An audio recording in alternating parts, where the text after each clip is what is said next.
एक भक्त हुए हैं माधव दास जी, जो जगन्नाथपुरी में रहते हैं, भगवान के बड़े भक्त माधव दास जी। और जगन्नाथ भगवान उनको दर्शन देते हैं, उनसे बातें करते हैं। माधव दास जी शाम के समय समुद्र के किनारे भ्रमण करने जाते हैं, तो स्वयं जगन्नाथ जी उनके साथ भ्रमण करने के लिए जाते हैं। सख्य भाव से उपासना करते हैं, इसीलिए चर्चा भी होती है, हंसी विनोद भी होता है। एक दिन देखा ठाकुर जी उदास थे। माधव दास जी ने कहा, प्रभु आप उदास हैं क्यों? ठाकुर जी ने कहा, जगन्नाथ जी ने कहा, देखो माधवदास, बहुत दिन हो गए मैंने चोरी नहीं की है, इसलिए मेरा मन नहीं लग रहा है। तो बोले मन हो रहा है कि चोरी की जाए। माधवदास जी ने, प्रभु जैसी आपकी इच्छा, पर चोरी करनी किसकी है? ठाकुर जी ने कहा, हमें कटहल की चोरी करनी है। माधवदास जी ने कहा, प्रभु कटहल की चोरी करने की जरूरत क्या है? मंदिर में पुजारी लोग हर दिन तो कटहल भोग लगाते हैं, कितना व्यंजन बनता है जगन्नाथ जी के यहाँ, क्या क्या नहीं बनता है, कितने सुंदर व्यंजन बनते हैं। प्रभु आपको कोई कमी है? या आप तो पुजारी जी को कह दो कि मुझे कटहल का भोग चाहिए, तो आपको कटहल ही कटहल लगा देंगे।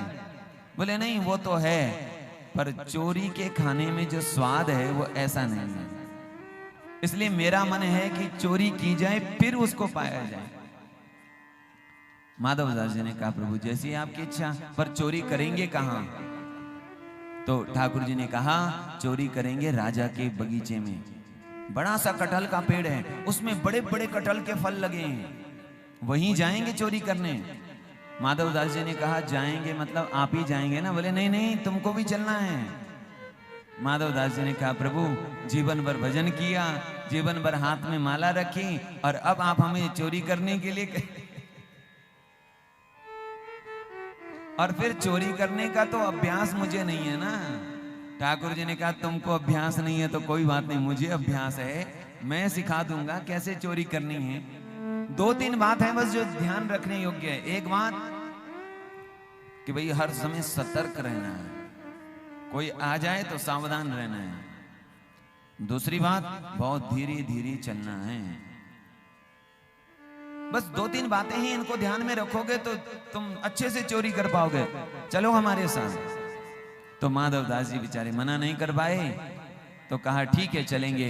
रात्रि के समय ठाकुर जी माधवदास को लेकर के और राजा के बगीचे में चोरी करने के लिए प्रवेश किए।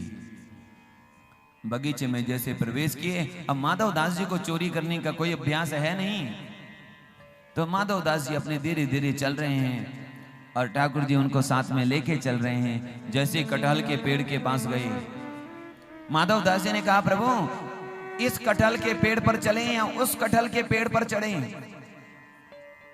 अब माधवदास जी को अभ्यास था नहीं। ठाकुर जी ने कहा, धीरे बोलो, धीरे बोलो, यहाँ रक्षा सुरक्षा करने वाले सुरक्षा कर्मी सुन लेंगे, पकड़ लेंगे तुमको। ये बात सुरक्षा कर्मी ने सुन ली।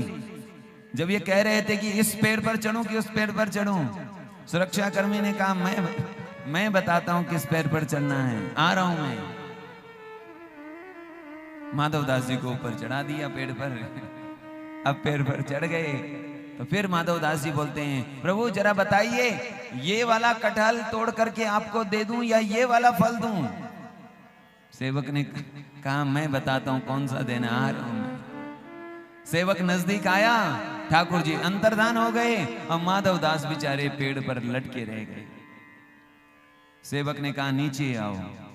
माधवदास जी बेचारे नीचे आए। सेवक ने रस्सी से बांध दिया, चोरी करते हो, बाबा जी जैसे लगते हो और चोरी करते हो, तुम्हें सुबह राजा के सामने प्रस्तुत करेंगे, तुम्हें दंड देंगे। और माधवदास जी का हाथ बांधकर और कहीं कोने में बिठा दिया, इंतजार करो सुबह तक। सुबह हुई, सूर्योदय हुआ तो सिपाही माधवदास जी को पकड़कर ले जा रहे हैं। कहाँ? राजा के पास। उस समय राजा भ्रमण कर रहे थे, दूर से देखा ये कौन है, ये तो कोई बाबा जी जैसे लग रहे हैं। और जब नजदीक से देखा तो पता चले तो माधवदास जी हैं। माधवदास जी को वो गुरु रूप में मानते थे। अरे हमारे गुरु जी को बांध करके ये सिपाही कहाँ ले जा रहा है? आवाज लगाई, निकट बुलाया, स्वयं उनके निकट गए फिर और देखा माधव दास जी का हाथ बांधा हुआ है। पहले प्रणाम किया राजा ने, फिर कहा आपको कैसे बांध दिया, पूरी बात बताई। उन्होंने कहा आपको मैं बाद में बात बताऊंगा, पहले हम चलते हैं, स्नान करते हैं, अपना नियम करते हैं, फिर चर्चा करेंगे। माधव दास जी गए, स्नान किया, नियम किया, फिर बैठकर चर्चा हुई। पूरी बात माधव दास जी ने पूरी बात राजा को बताई। हाँ, राजा का नेत्र भर आया। ठाकुर जी आज भी ऐसी लीला करते हैं।